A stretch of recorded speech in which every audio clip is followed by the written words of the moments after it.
WCLN 1170 Radio and Star Communications Channel 16 proudly present the We Should Know Show, an upbeat, informative look at people, places, and issues facing our community. This education-based analysis of issues will remain positive and informative. Now, here's your host, J.W. Simmons, as we consider closely what we should know.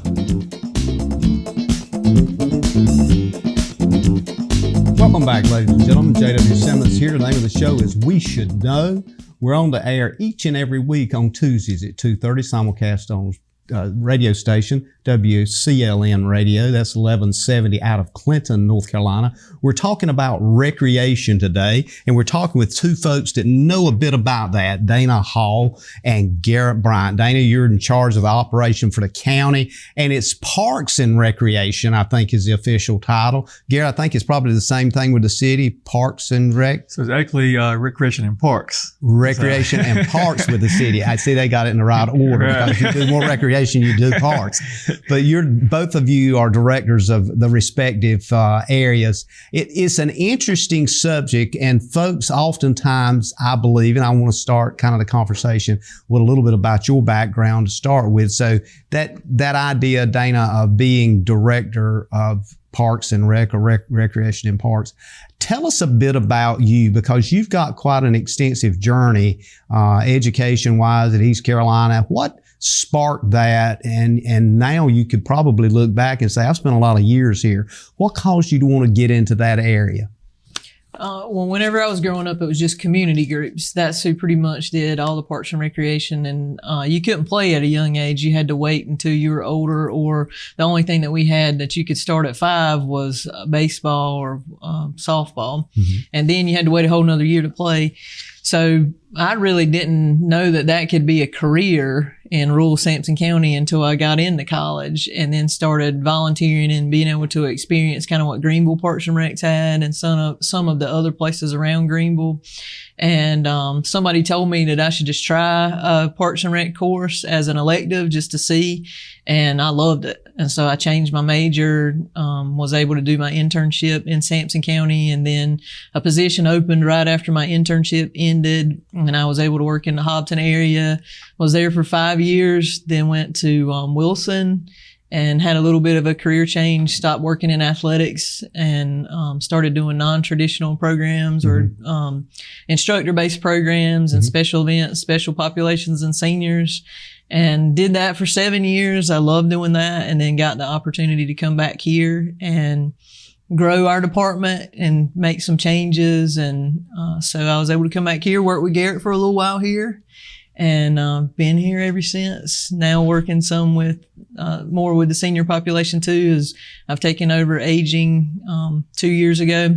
So we've been growing and going through some growing pains, but also increasing our programs and our facilities and the quality of things. So it's been fun to me just to see things change from where we started, to be able to see kids that were in the program. Now they have their own kids in our program. So kind of seeing the transition of people from the time they were youth to now they're adults, and then things that they're interested in doing, and trying to be able to change our program so everybody has an opportunity to do something. And a lot of what I hear you talking about is expectations and capabilities to do things. Garrett, I want to segue to you and kind of get a little bit about you and Garrett Bryant in the sense of where you are now, because as I recall reading, you were at one time you were employed with the county. You've been to Winston-Salem and now you're back here.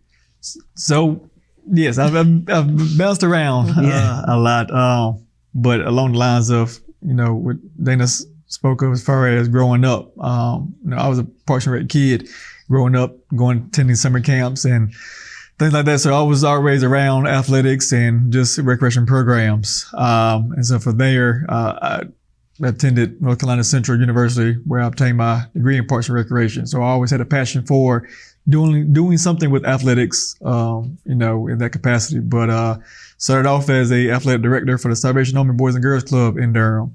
And then from there, I transitioned to Durham Parks and Recreation, and then spent a few years under Dana, working with the Sampson County Parks and Rec. And then from there, I went to town at Wake Forest for a couple of years, commuting back and forth, and now right back to the city of Clinton, where I am now. And so it's been enjoyable. Like we spoke off air, just the things that you encounter throughout your different stops. You kind of try to take some of that knowledge along with you to your next stop and try to apply that and, try to enhance, your new position. Well, we're glad to have you back in Clinton as director of the department here, and look forward to this conversation and more conversations going forward. The next area I want to kind of get into, and it's like one of those 20,000 foot things, and I'll start with you, Garrett, is what are you seeing now? And both of you've had pretty extensive experience. What are you seeing now as it relates to expectations from the public for what you do? Because it's much more, just from what I've read, it's much more than just putting a few games together and saying, y'all come out here. What do you see the public expecting from you, and what do you anticipate going forward? I think the overall, what you can, like I said, the community expects, just quality of programs, just making sure that you do have programs that are geared toward various demographics, whether it's, smaller kids to your elders, just being able to provide programs for them, as well as your participants with special needs. So I think just making sure that you touch on, a little bit of different type of programs that meet the needs of the community. I think that's what the expectation is. But I think, as far as challenges, always trying to see what each individual wants, You try to come up with different programs that meet each other's needs, but obviously some things don't work. But you constantly, trying to, just appease the community and see what they want and need. Dana, same for you. When you look back and see when you kind of got into this business, obviously there was expectations. You probably had a job description, but now everybody tells me everything's changed dynamically just in the past 10 years, not even mention 15 or 20. Oh. What do you see now as some of the expectations of one of the largest land county states, counties in the state? And how do you approach that? Because you don't have just a geographic area of town limits. You got a huge county to deal with. And just because folks live in rural in the Union area or rural northern end of Sampson or wherever, they still have that same expectation. So just kind of give us a feel for what you face every day. So really COVID changed a lot. Before COVID, I would say the expectation was just programs, just athletic events, more geared to, especially in our county, it was more geared to youth. Then when COVID started, it was more concentration on your facilities. What can we use without being in an organized activity? What can we do, on our time base rather than if coming in at a certain time to do a certain activity or having a certain practice.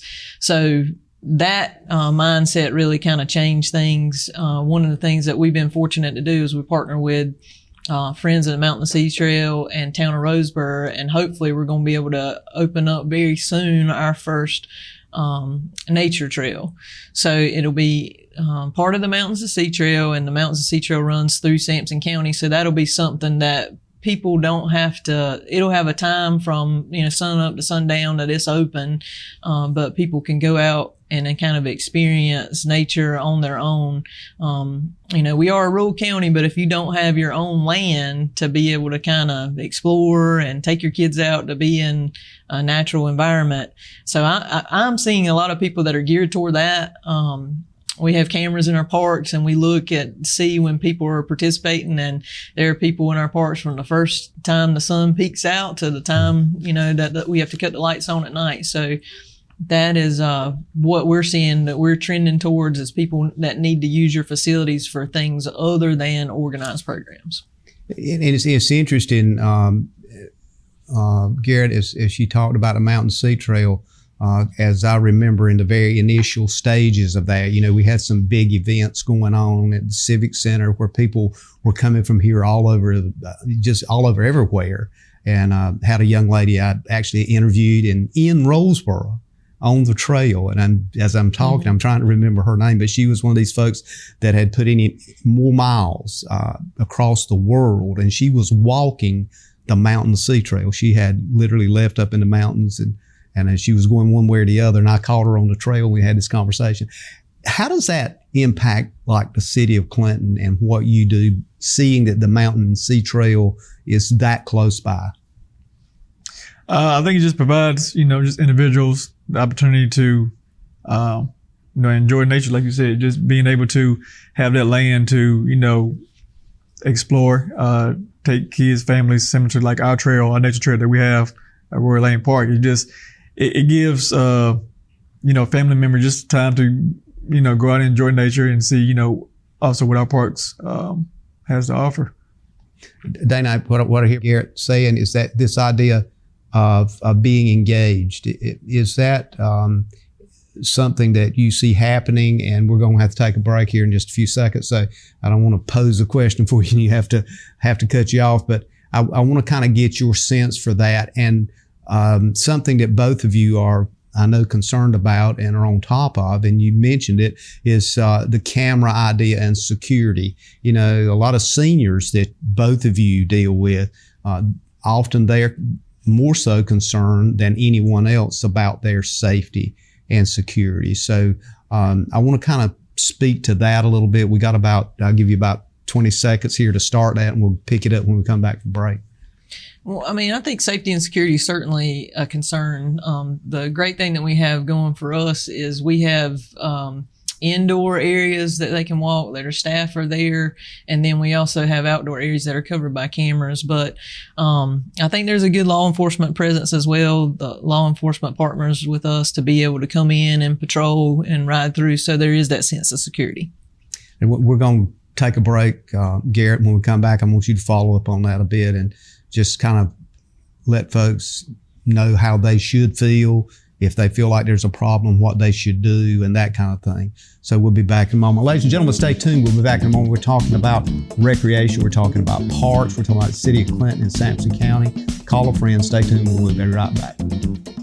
Experiencing slow internet? If you have a fast internet package, the problem is most likely your wireless router. With more devices using Wi-Fi, your wireless router may not be able to deliver the speed and coverage you need. We now have the leading solution to enhance your internet experience. Using small devices in a mesh network, these Wi-Fi appliances cover just about any size home so that all your devices can operate to their fullest potential. Whole home Wi-Fi from Star Communications. Get the most out of your internet connection. If you run a business, you need sales. To get sales, you need customers. To get customers, you need exposure. Let our team of experts craft and produce the perfect video ad to reach your intended audience while making the most of your advertising dollars. Call 1-800-706-6538 or visit starcom.net to contact our Star Communications production team and get your business moving to the next level. Welcome back, folks. J.W. Simmons here. The name of the show is We Should Know. Thank you for being with us today. We're talking about recreation. We're talking about parks. We're talking with Garrett Bryant, City of Clinton, Director of Parks and Recreation, or Recreation and Parks in the City of Clinton. Sampson County, we got Dana Hall, Recreation and Parks. Parks and Recreation, whichever, we're a mixed bag. I want to thank both of you for being here. As we went to break, one of the things that we were talking about is oftentimes folks are concerned about safety and security. I mean, we're literally talking, particularly if we're talking a mountain sea trail, there is a lot of things people have to think about if they're trying to walk there, because we're talking a huge distance, cuts right across Sampson County. But even for the sports, even for games and different things that's going on, Garrett, City of Clinton, you've got a much denser population than Dana has to deal with over the county, but the City of Clinton, we tend to think we're safe. We tend to think everything's okay. Is there certain programs you have in place that can assure people to some degree of that? So we do try our best. We do have our cameras implemented throughout the park as well, installed throughout the park as well, mainly with our pool areas. So we just got new cameras installed there. And you can never 100% assure, of anything, but we do try our best. We also do work with the Clinton Police Department to periodically go throughout our park, just to make sure that, loitering is going on. As our park is very open, and very nearby communities are close in proximity to our park. So like I said, we just work with the Clinton Police Department and try to get them to, work with us and just, being vigilant with our park as well. Now you've got in Clinton, you've got 4 different parks. If I'm looking at this map correctly here, you've got the Royal Lane Park, which is probably the largest one. You've got Sampson Center Park, Fisher Drive Park, and the Newkirk Park. Correct. And again, maybe this is something you don't want to put out, but I'm understanding what you're saying is there is visual observation at all of these locations in case somebody decides, well, I just want to go and walk just for half a mile or a mile, and I don't want to get on the streets, or I'm not sure about just walking through a neighborhood. Should they feel pretty secure there? I believe so. I think I said we try our best, to make sure officer presence is there, as well as with our cameras that we do have at our parks. We're also looking at installing more cameras in certain areas. But as of now, I do think, community should feel safe, and feel, be able to, walk through parks and feel, with no fear. Dana, when I look at the map of Sampson County, obviously it's a whole different terrain in the sense of the volume, the geographical size. So what do you say to folks if they say, Dana, I live in a certain area of the county and I want to either go to one of the school sites or I want to do whatever. What do you say to them about their sense of feeling like they're okay, they're safe, or what do you recommend they do before going out on that little journey of a hike or whatever?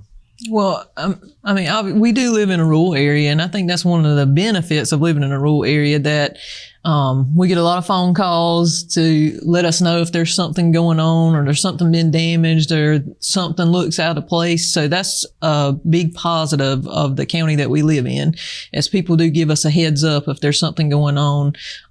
There's a lot of outdoor lighting that we try to discourage people from doing things they shouldn't be doing in parks or facilities. So I think that's one of the things that makes you feel safe. If you ride by Weeks Park, you can see exactly how many people are in the park because of the lighting that's there. The other facilities, we try to upgrade our lighting there for the same reason. So, if you were to ride by, you could see if there was somebody in the park, or if you're going to your car, you can see if there's someone at your car. And then, as Garrett said, security cameras are also an extra option. But the lighting really deters people from being in there, because they're able to be seen. And then the same thing with our law enforcement. They do a good job of going at different times and circling through the park. Town of Newton Grove has a good presence at Weeks Park, and then in Roseboro and the other school facilities, they have deputies that drive in periodically at different times just to make sure, things are going as they should. And then when we have games and stuff going on, we have security that's hired to make sure that, at the end of the night, everybody's getting back to their car safely, that somebody's not going to come in and cause somebody to, feel like they are in a dangerous area or feel like they're at risk. There's I'm kind of segueing something from that to this, I think is a easy segue, is that there seems to be a sense today in today's society that recreation is a huge asset to engage youth and adolescents. And we've seen a pretty significant uptick in teens and young adults with violent acts and these kinds of things in the past few years.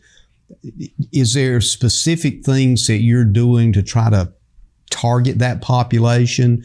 Are you seeing people, as you mentioned, Garrett, loitering around and that kind of thing that as the old saying is, they're up to no good? How do you look at that from the eyes of Director of Recreation? What do you see sense is your role and responsibility of engaging that group of people, and how successful do you think you are?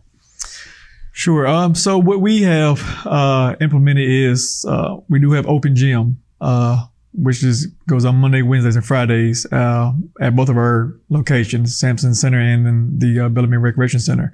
And so that just gives individuals, the chance to come in, decompress, or just hang out with friends, but they're able to come in, play basketball or any type of games in our gymnasium. Then the first Friday of each month, we provide teen night.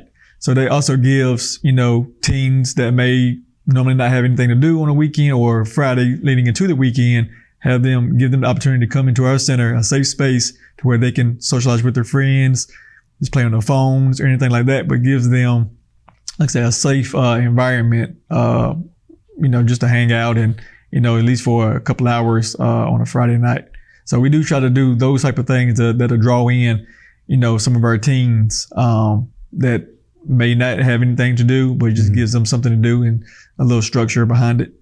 Danny, do you see recreation as being somehow a contributor to this whole aspect of social psychology in trying to help teach young people and young adolescents how to interact properly and effectively and maybe curtail some of the violence that we've seen, not just in this area, but all over the state?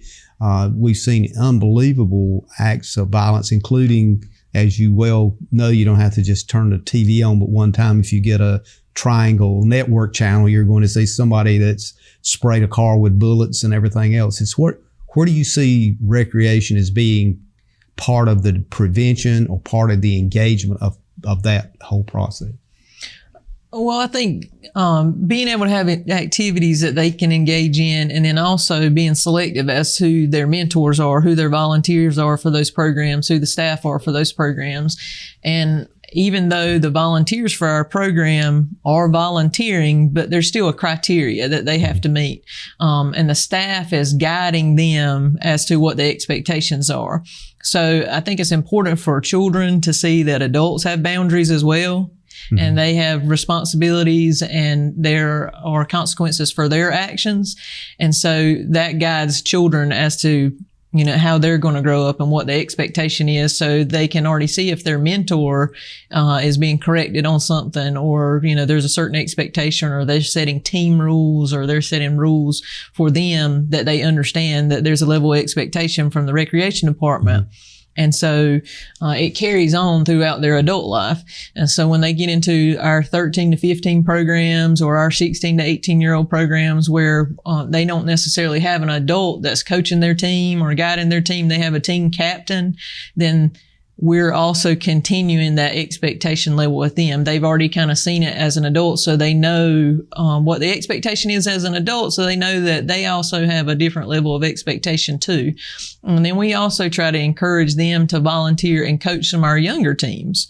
So we can kind of oversee them, but they also have some level of responsibility as well to interact with some younger kids. But I think that balance of being able to teach them that adults have a certain level of responsibility and we don't allow them to act out in a negative way, that's not okay for adults, that they understand as youth what the level of expectation is, what's expected of them. And then as they grow older, that you give them some responsibility. So they understand, in a controlled environment, what the expectation is, what you're going to allow, what you're not going to allow, but you also allow them to make mistakes, but you have to correct and, kind of train them as to how they should handle themselves moving forward. Garrett, and great answer, but I also look at what I've been talking to a lot of social services folks throughout the state. A lot of this has been on media. The big breakdown a lot of folks are saying is in the core values at home. Are you finding yourself in a role that you're trying to teach kids what should have been taught at home? I think so, and I think just by nature. Obviously, the role that myself and Dana are in, you're obviously around many children, and I think some of it does stem from home, but you do find yourself, it just is out of nature, to be mentors. Like we grew up in recreation and parks and constantly always mentoring kids or, trying to put them in the right direction. So you do see that a lot, whether it's intentionally or subconsciously, but you do find yourself doing that with a lot of kids. We're going to take a quick break. When we come back, I want to continue this conversation about the role of recreation as to whether it is education or whether it is entertainment. And I think there's a huge balance there, and I'm not sure how we're going to parlay that, but I'd be interested to get both of your ideas on that. We'll be back in a moment, ladies and gentlemen. Stay tuned. Call a friend. We'll be right back. Computer viruses, malware, and ransomware are out there. They're dangerous, and they can steal your identity and damage your equipment. Star Communications is now offering Protect IQ. The service adds an extra layer of protection to every device connected to your network. Working quietly in the background, Star can help you protect yourself from the inside out with Protect IQ. Call Star today and take advantage of this free service when you sign up for whole home Wi-Fi with Star Communications. How can your friend save you money? It's easy. Refer a relative, coworker, neighbor, or friend to Star Communications. Friend signs up for high-speed internet service. Friend's new account is confirmed. Friend gives your name to our service representative as the one who referred them to Star. You receive a $30 internet credit. It's just that simple. And even better, receive a $30 internet credit for every referral that results in a new confirmed account. High-speed internet from Star Communications. Refer a friend today. Welcome back, ladies and gentlemen. We Should Know is on there. J.W. Simmons, your host. We're talking about recreation today. We're talking with Dana Hall, Director of Recreation, Parks and Recreation. City of Clinton, we're talking with Garrett Bryant, and that is Recreation and Parks and Recreation. One or the other, the titles is there. Both directors, both people responsible for a lot of substantive issues related to, I'm going to say, maturity and growth. I want to kind of continue our conversation about the whole aspect of, is recreation sports and entertainment, or is recreation education and understanding? I'll start with you, Brian, on that. It seems that there's some of both, but how do you deal with that? And is there certain things that's beyond your capability? Like you said, there is both. I think it's a fine line. It's and I think it also goes into the program that you provide. What program you're providing that can come off as educational, as well as entertainment. Obviously, you think of entertainment, you think about the athletics program that we offer. When you think about the more education side of it, you look at the program that we offer, whether it's STEM programs, whether it's mentoring programs, things along those lines. So I think recreation definitely meets the needs of entertainment and, as far as education. Dana, to you with the same thought, that the big thing seems to be in society today is this idea of an expectation of sensationalism. You get up and you've got various platforms that folks are looking at, and you got kids acting out stuff, and somebody else says, well, I'm going to try that too. And although all of us probably would agree that's a harebrained idea, but people are trying it. How do you compete with that environment? Well, I don't think it's really a competition, but I do think you have to see and know what's trending, know what's going on, and you kind of have to use it to your advantage to be able to advertise your program. So if they're going to be looking at something on social media, then we have to give them something positive to look at. So if we can advertise our programs through pictures or videos or, things that they would want to see. During COVID, we did Skills Sunday. So we posted a video or some kind of something that they could act out or they could entertain them for something for them to do, and they could look for it every Sunday. Now, do I think we can compete with some of the videos that are, trending? Probably not. However, there is that option. But also, like Garrett mentioned earlier, when we're offering quality programs, our facilities are inviting. So even if you're not participating in the program, if you're coming to our facility and you're just coming to walk, or you're just coming to watch a friend or a family member's game, there's an environment there that's positive that's going on. So there is some social interaction. So you're not constantly on your phone or just engaged in a video game or what have you, but there are other things for you to do. There's a time to be able to interact with all different ages when you come out to our facilities and to our programs.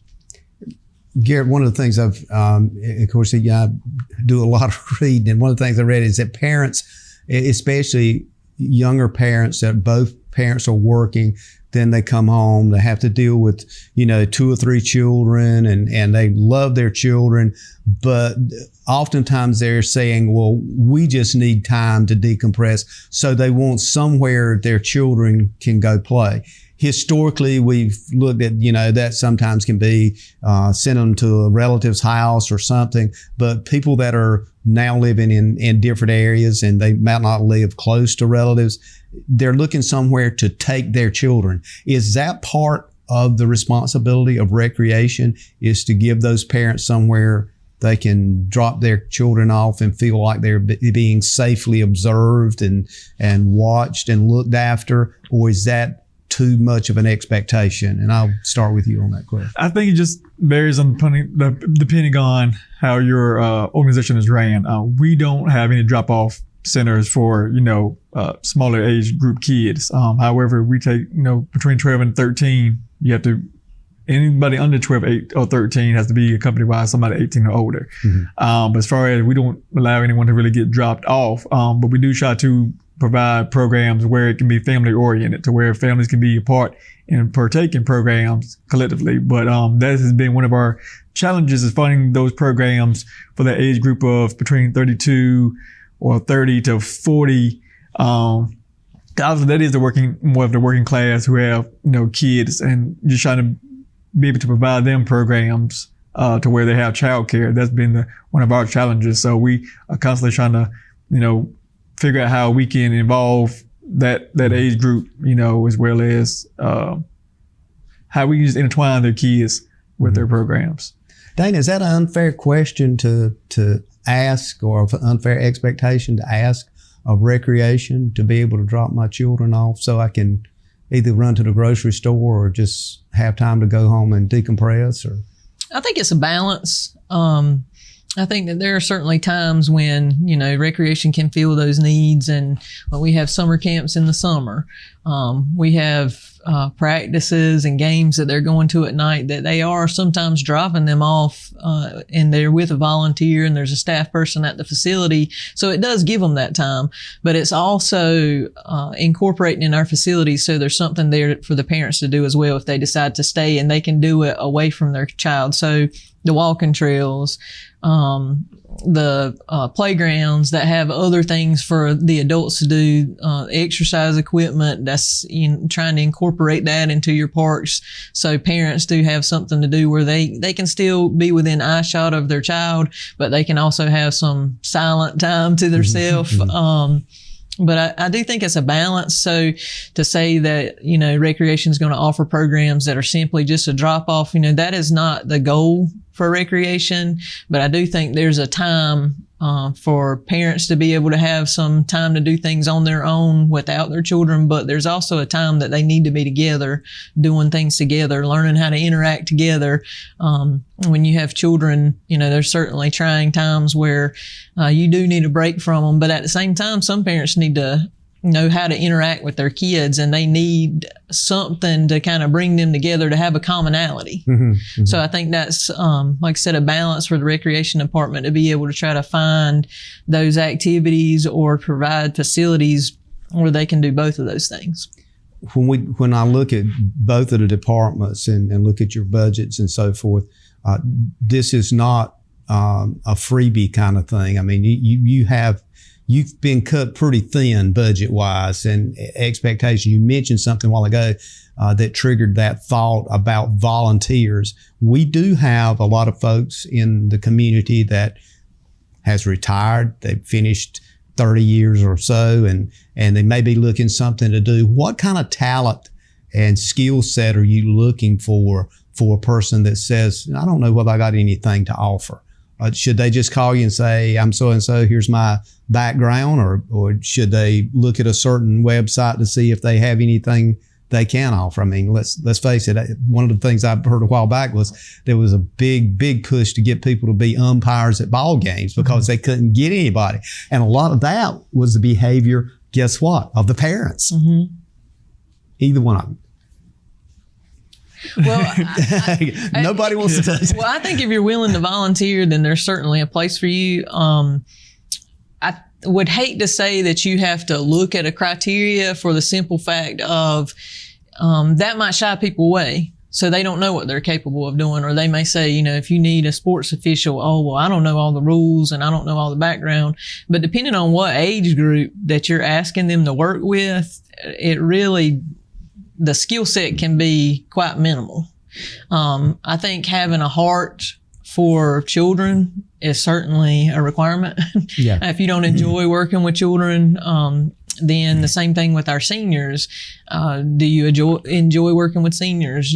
What talents do you have? What not necessarily where you worked or what skill sets you had there, but if that's something you enjoyed and you wanted to be able to share, I think there are different opportunities. And even if it's something that they couldn't volunteer with us with, we have a lot of community partners. So it may be something that's maybe not a skill set that we can use, but we could give them the information for somebody else who would be a great fit for. Mm-hmm.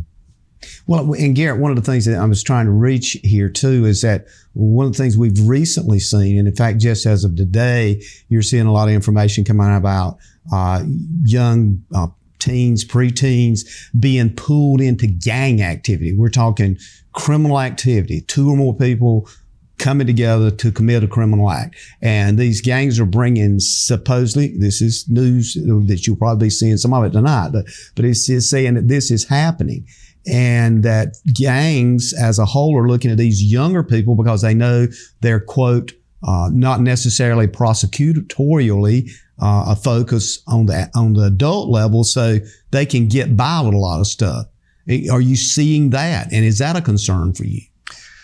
Me personally, I have not seen that activity. However, but I think it does go back to what Danny and I spoke about earlier as far as being able to provide those safe parks and safe facilities to where you could probably help alleviate some of that. If you have programs that are allowing, these teens or these young kids into your facilities that can possibly distract them away from some of the negativity that may be going out.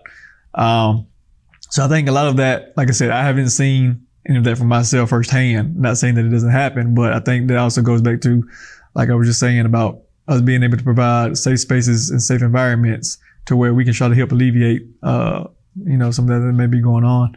And some of those things that in fact, Dana was just talking about the credentials of potential volunteers. There could be somebody that might not know anything about sports, but they might be able to help you with monitoring the environment itself. Correct. What's changing hands and that kind of thing. Right. Correct.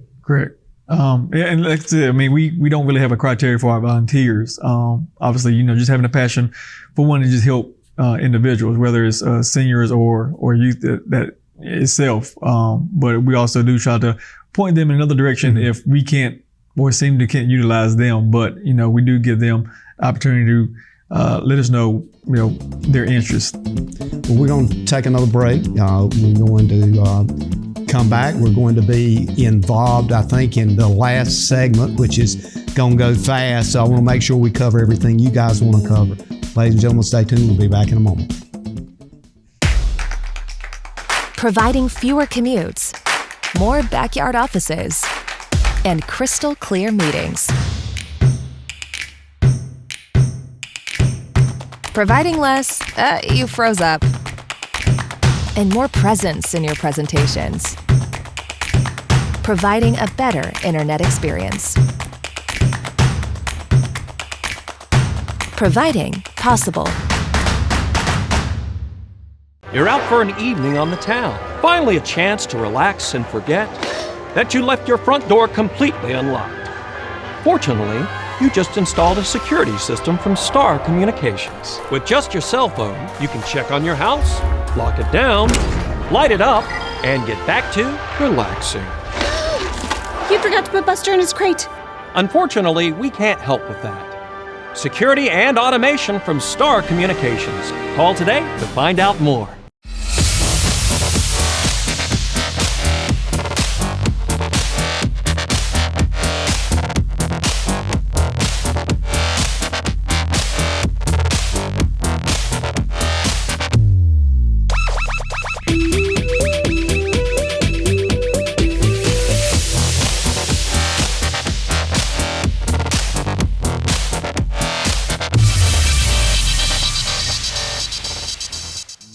Welcome back, folks. We Should Know's on there. J.W. Simmons, your host. We come to you each and every week on Star Communications TV, Channel 16, simulcast WCLN Radio weekly, 2:30 on Tuesdays, replays at 7 p.m. on Tuesday, Thursday of the show.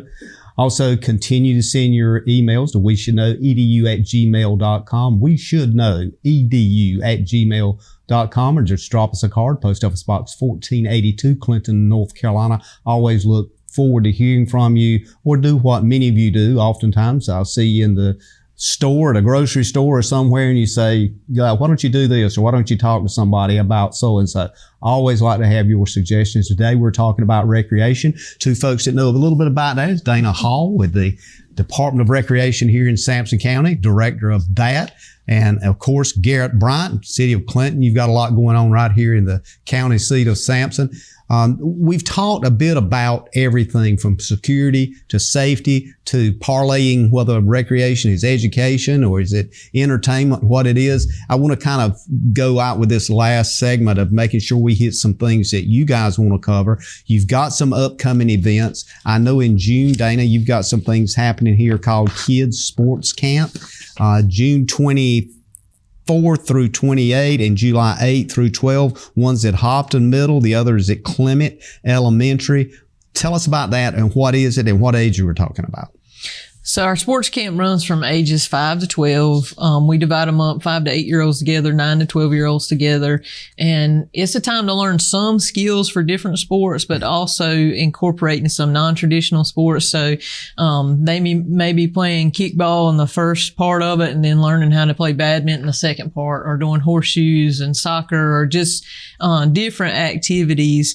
Last year was the first year that we introduced that. And we had really good response from the Hopton area and from the Clement Midway area. And so we're also going to incorporate some different things this year. So we're going to do those sports camps in the areas that it went really well. You don't have to be from those areas to sign up.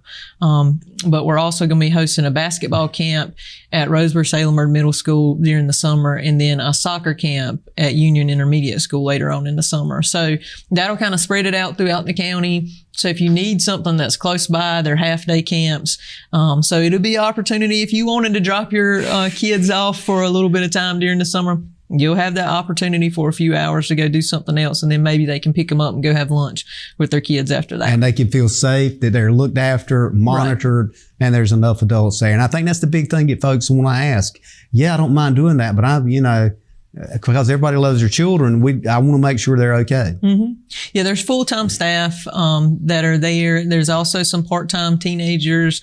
The kids really like that part of it. They like to interact with kids that they look up to or that are closer to their age. But there's full-time staff that are there supervising all day as well. That relatability phase kind of comes into play there. Mm-hmm. Is there other things that you've got going on you want to mention? Well, we have a health fair or a senior health fair that's coming up in August. It's August the 7th. That's something that we partner with eBlack Ventures, Blue Cross Blue Shield, and they sponsor that for us with the Department of Aging.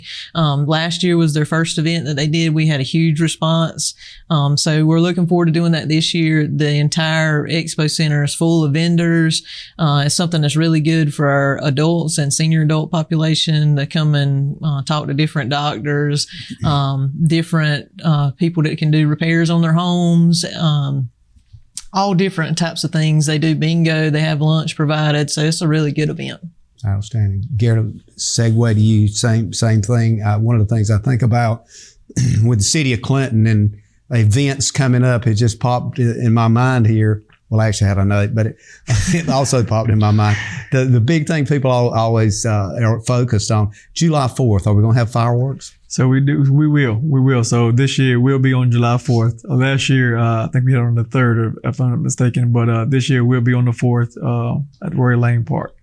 Now, there was one year you canceled those because of, I guess, COVID or whatever. Yes.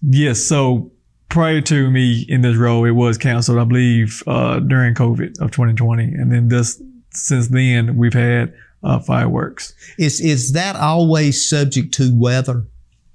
As far as the fireworks being shut off, some of it is. The only thing that may deter is how soon we shoot them off. Typically, there's fireworks shows at 9:30. So depending, like last year, thunderstorm came right around 9:15, so we were forced to shoot them, a tad bit early. But a lot of that does determine. Kind of just play with it as you need to. Yes, sir. Yep. What else you got going on this summer that you want to So next Saturday, we will have our second outdoor family movie night that takes place on the multipurpose field at Rory Lane Park at 8 o'clock. So it's a free event. We have food trucks, and we just, like I said, it's a free event for the family to come and watch a movie, bring your lawn seats, bug spray, blankets, food and snacks if you choose to. But like I said, there will be food trucks available that'll take place next Saturday.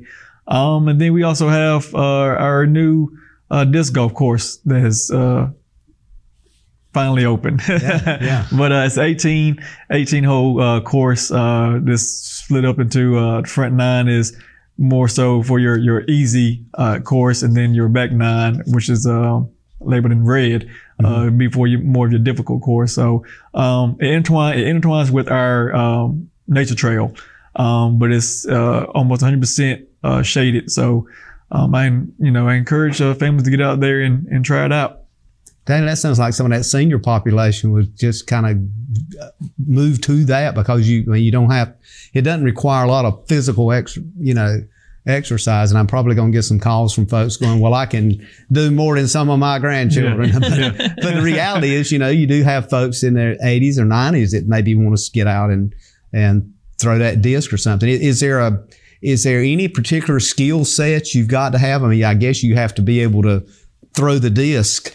So surprisingly, we've taken a demo tour through it with some individuals who actually play disc golf, and the way they throw a frisbee is not, or the disc is not your traditional way of throwing it. So there's different techniques and everything. So we will be working on getting some classes set up to program to where individuals can come out and learn actually how to play or throw it, to be competitive in playing. But as of right now, just come out and just enjoy it.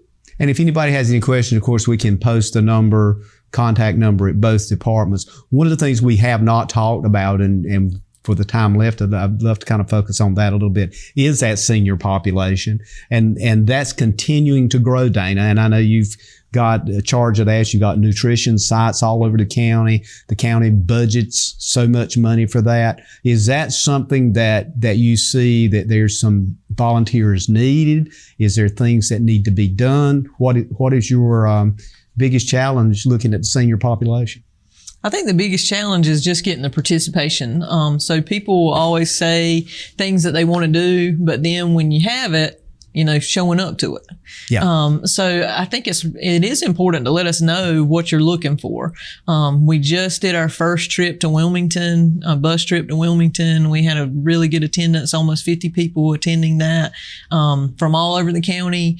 And so we got some good feedback on that as to, why they're not participating in the programs that we have going on, something that they would like to look forward to. But I think it's important for Garrett and I both to be able to hear from the community as to what they're looking for. And if they're not current participants in our program, sometimes it's hard to survey them to see what they want. So just, open communication with the community and knowing that we want their input and we want to be able to provide services and programs that they enjoy participating in, and that we understand that it's a ever-changing process.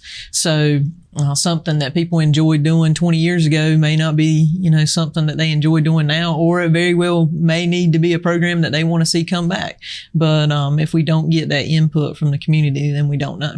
Absolutely. You want to add to that, Garrett? Anything? Yeah, pretty much piggyback off what she said. We try to survey the demographics of seniors to see what they want, and we try to, within reason, try to provide those programs for the seniors. Currently, we do some crocheting class, Tai Chi classes, things of that nature. But that's just the biggest thing: just surveying, just seeing what they want, and try to provide them what they need.